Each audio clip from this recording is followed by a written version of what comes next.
Supercar.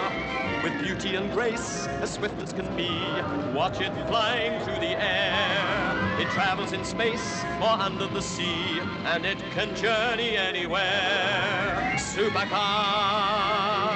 Supercar. It travels on land or roams the skies, through the heavens' stormy rage. It's Mercury manned and everyone cries, it's the marvel of the age. Supercar, Supercar, Supercar!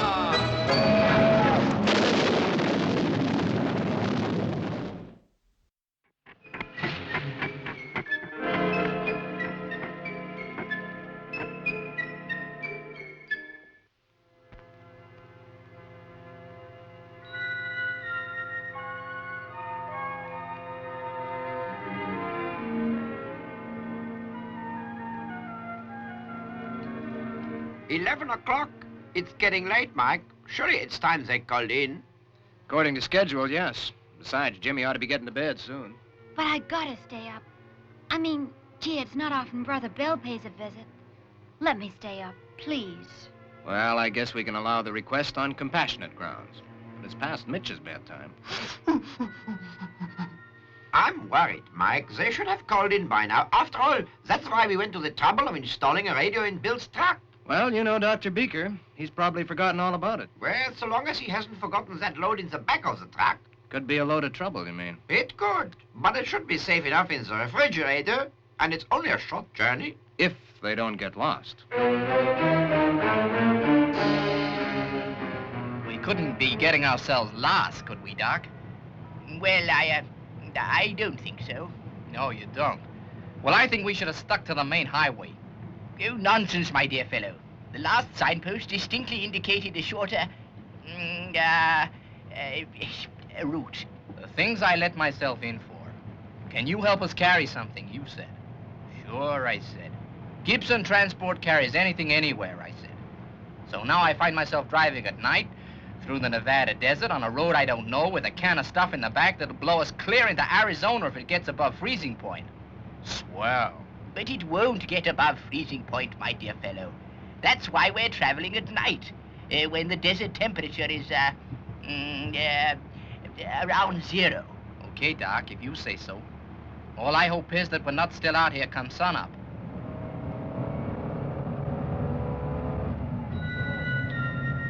Yes, sir. When I see that little old sun come up over the horizon, I'm just gonna stop this truck, climb out, and start walking. I really think you are exaggerating the matter, my dear fellow. I grant you that my new fuel may be, inevitably in the development phase, of course, just the tiniest bit unstable. So unstable, the prof wouldn't let you make it at the lab, is the way I heard it. I don't deny it. I don't for a moment deny it. But this truck contains a refrigerator, does it not? I wouldn't trust it. For one thing, it draws too much current for my liking. It could run this truck's batteries flat in about half an hour without the generator to recharge them. And then where are we? Pow! That's where we are. Pow? No, I don't think so. Anyway, there's another signpost. That will tell us where we are. Some signpost at that. I'll get out and take a look-see. And maybe you should call the lab, Doc. They'll be wondering what's happened to us. Certainly. Most certainly. Perhaps I ought to check the outside air temperature, too, though it seems bitterly cold to me. And I hope nobody else is out in the desert on a night like this. Oh, I'm so cold, Master Spike. How long must we wait? Perhaps. Perhaps they have lost their way.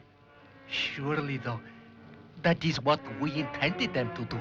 I jest, you fool. Of course that was what we intended. Do you think we moved those signposts around just for fun? My dear Professor, of course we are still on the right road. I am familiar with every inch of it. That is to say, I am not exactly sure that I recognize the precise section of the road we are on at the moment. But it's well signposted. Well, I wouldn't give you a plug nickel for this signpost, Doc. I reckon we'll still be out here come sunup. Oh, what an alarming prospect. What is? Are you in trouble? No. Bill just sends his regards. Over and out. You think they're all right, Professor? Oh, I think so. It's difficult to tell with Dr. Beaker. Nobody respects Dr. Beaker's brain more than I do, Professor. But when it comes to his sense of direction... Dr. Beaker has every confidence in his sense of direction. He will reach at least this far, no doubt, before he begins to wonder if he is lost. And we will be waiting to tell him the way. And they will be in no position to notice the little, how shall we call it, this little pebble we have put in their way. I said the road was getting worse, didn't I? I don't fancy our chances if we should hit a rock with that stuff in the back. Quite, I do indeed understand. Basically, it's quite safe below 10 degrees centigrade. It would need a detonator to make it explode under those conditions. I see. It's just when it heats up a little that it gets really dangerous.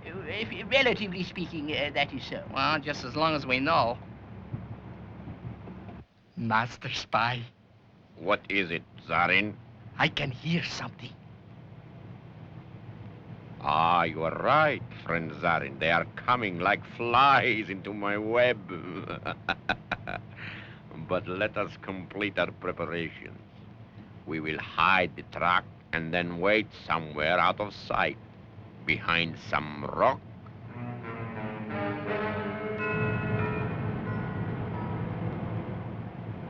Do you still reckon we're on the right road, Dr. Beaker? What are you implying, my dear fellow? Surely you don't think we're lost? Why, only a few minutes ago, we passed a signpost. Anyway, there's a pretty sharp turn ahead if we want to stay out of trouble. So watch out. Be careful. Relax. Gibson Transport always gets you there safe and sound.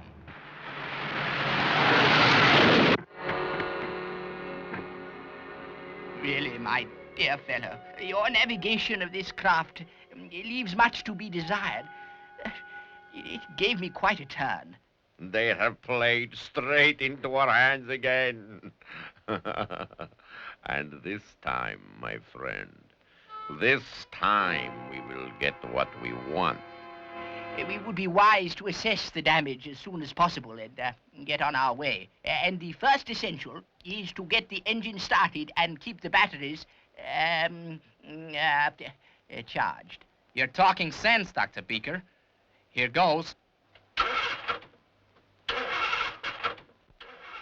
There, friend Zarin. There. Is that not music to your ears? No luck. Guess I'd better get out and take a look. Yes. Do that, my dear chap, and with all the expediency you can muster. Frankly, I'm worried. I'm sure Dr. Beaker was lost when he called last time, whatever he said. Well, maybe you're right.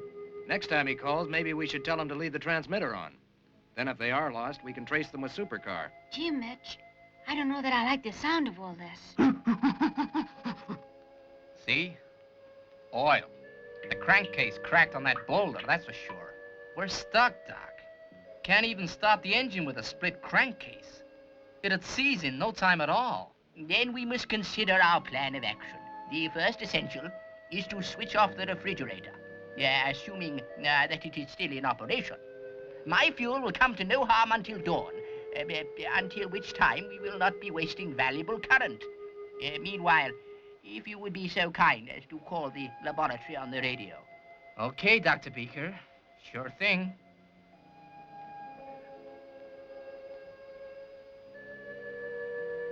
Why do we wait, Master Spy? Why do we not go down at once? Because for just one moment I prefer to watch and to take relish in their absurd plight. But do you not want to see what is happening? Patience. I know exactly what is happening. The truck is out of action, and friend Beaker is now making a plan of action. This will take him at least 10 minutes. Yeah, well, that's how it is. I don't know where we are, and I don't think Dr. Beaker does either. But neither of you is hurt? Good. Tell him to keep transmitting. I'll take off in Supercar and home in on their radio. Wait a minute, Mike. What is that, Bill? The batteries? Of course. They want some spare batteries to keep the refrigerator going. It's most important. Okay. It'll take me some time to get them loaded up, though. Let's hope we've got some fully charged. I'll help you, Mike. Oh, no, you won't, my lad. It's way past midnight, and you should have been in bed hours ago. But you said I could stay up till Bill came. No. Repeat, no. Now, off you go now. Roger and out. Come on, Mitch. Mitch!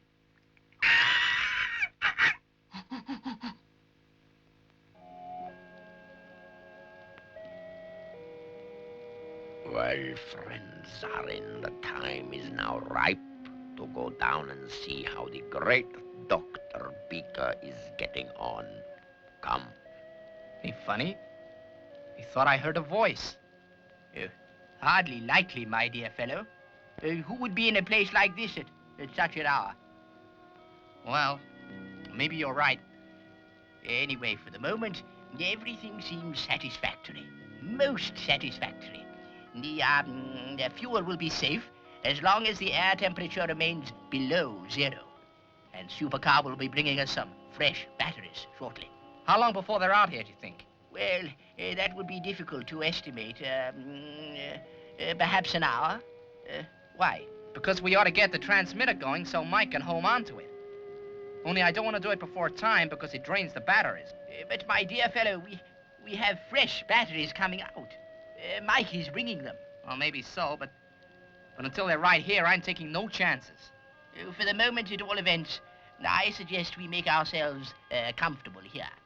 Yes, Dr. Beaker, that is a good idea indeed. Well, now who's a fool?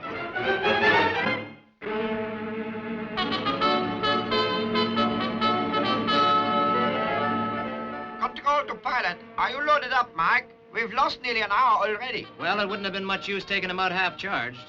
Anyway, we're loaded now. Good. Have the batteries made any difference?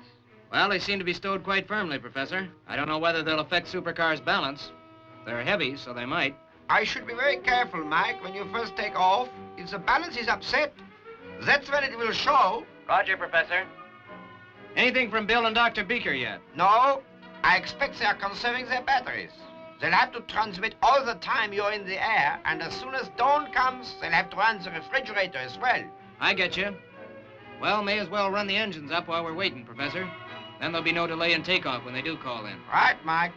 Charge port engine.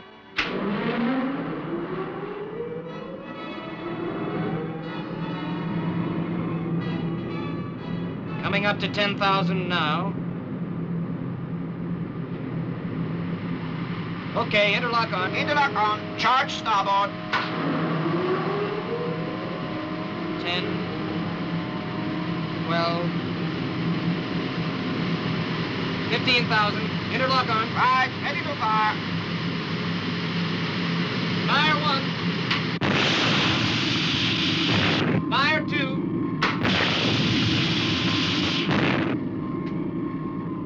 Both firing smoothly. Cutting revs to idling level now. Now I guess we can hear ourselves think. Jimmy, I thought I told you to... Mitch and me's going on strike. On strike? What do you mean? Well, gee, Professor, you can't expect us to sleep with all this going on. You see, Mitch feels the same way. Idling now, Professor. Wake me when Dr. Beaker calls in. These engines have a mighty soporific effect at idling speed. That's not what Jimmy and Mitch think. But you shouldn't have long to wait. Gee, Mitch, I wonder what they're doing. Well, friend Beaker, I think we have you this time. And we will also have that sample of fuel you are over to be carrying. Perhaps, friend Zarin, you would get it from the back of their so sadly damaged truck. Get the sample, Zarin. Oh, and while you are about it... What, Master Spy?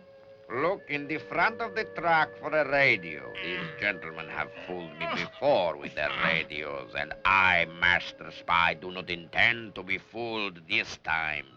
And if I find it, Master Spy? Then break it, you fool. What do you think? That I want to call Professor Popkiss and wish him happy birthday? Of course, Master Spy. And the fuel? Do I bring it here? You do. I cannot think why they have not started transmitting again. I hope the batteries are not already exhausted. You want me to take off anyway, Professor? It's not long till sunup. Well, maybe that would be the best thing, Mike. We know they're east of here. Yeah, but that's all we do know. It's gonna be pretty near impossible to find them even in daylight without their radio to home on. The desert's a mighty big place. But the fuel. We've just got to get to them, Professor. We've got to. There is no panic, Jimmy. It's not as bad as all that. They will certainly keep well away from the truck when the sun rises, so even if the fuel should overheat, no one will get hurt.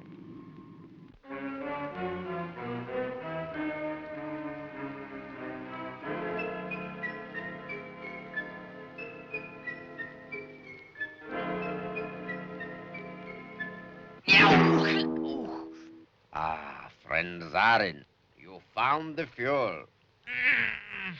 Have a care, friend Zarin. That stuff you are holding is no doubt the fruit of much labor by Dr. Beaker. We would all hate to see you drop it. Did you find the radio? Yes, Master Spy. And I destroyed it with the handle of the jack. Good, friend Zarin. Then take the fuel to our truck and put it in the back. Do not worry, Dr. Beaker. It will be put to good use, I assure you. And now, we shall wait a few moments until sunrise and then be on our way. I should not want to drive in the dark. I think you had better take off now, Mark. I don't know what has happened, but the sun will be up soon, and we had better take every chance of getting those batteries to them in time. Sure thing, Professor. I'll take off and play it by ear when I see what it's like up in the air. Maybe I can find him quite soon. Do you think he will, Professor? Oh, I expect so. In any case, it is our best plan for the moment. Stand by for takeoff. Right, main doors open.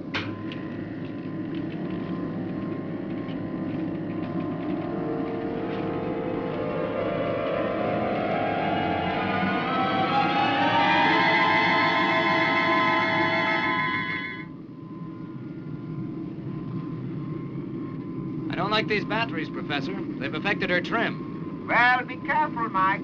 Take it steadily. Sure thing, Professor. Full boost.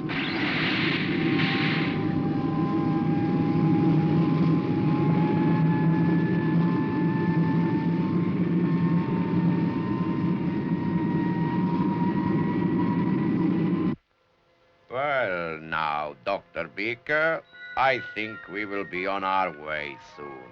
My dear sir, do you know what you are doing? That fuel, extremely dangerous. Hold it, Dr. Beaker. Hold it a moment. But my dear fellow... Your friend is right, Dr. Beaker. I'm glad you have the sense to realize there is nothing you can do. That this time I have succeeded. Now I must go to the van to supervise friend Zarin loading the fuel. Let him go, Doc. Let him go. But the fuel, it will go up in smoke. Sure. And we want it to go up right here, on the spot. I certainly, most certainly do not. Listen, they've got the fuel, so we keep them talking here. Sun will be up soon, and pow!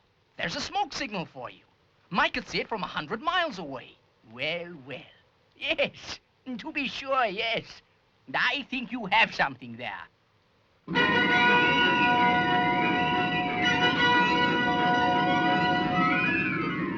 No sign of them, Professor. Anything on the radio yet? No, Mike, nothing. Turning port onto 250. I'll find the highway and see if I can spot where they left it. Don't think there's much hope, though. Roger, pilot. Their radio must have failed. They would have called us by now. Well, Dr. Beaker, I think it is time we were departing. Friend Zarin is already waiting at the track, and we have our, shall we say, interesting load on board. Interesting, huh? You can say that again. On mature consideration, I must admit, Master Spy, that you would appear to have won this round. Thank you, my friend. Thank you. Such a tribute. And coming from you, I am overcome. But certainly, we have the prize.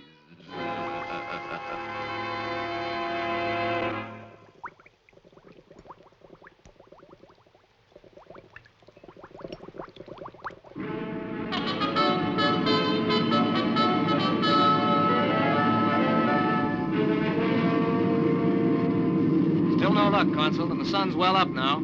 Keep trying, Mike. Keep trying.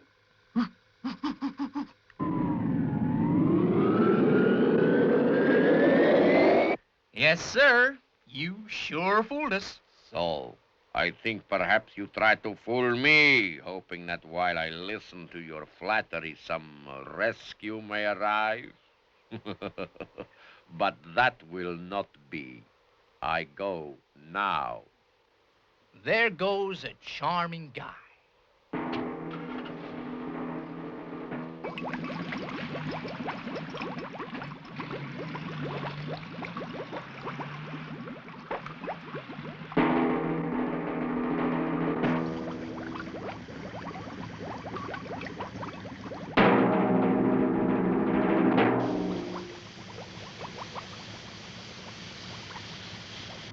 I think, according to my time temperature calculations, he may be going farther than he intended.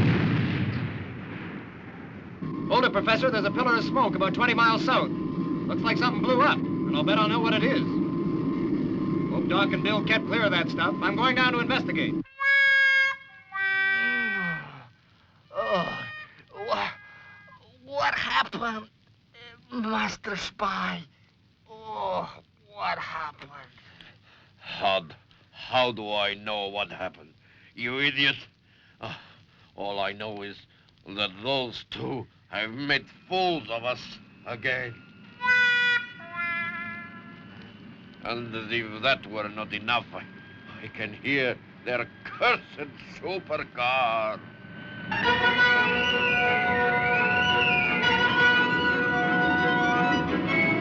Yep, that's them, all right. He's found them, Professor. Calling Consul, going into land now. One day I will get even with you and your cursed supercar.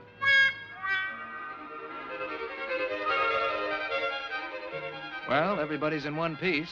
But I'm sure sorry Dr. Beaker lost his sample of fuel.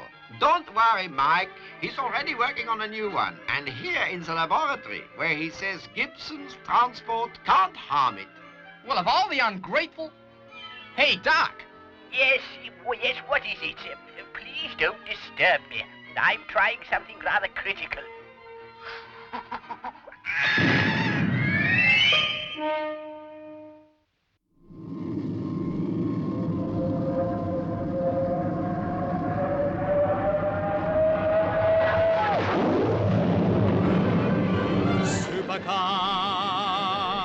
Supercar, with beauty and grace, as swift as can be.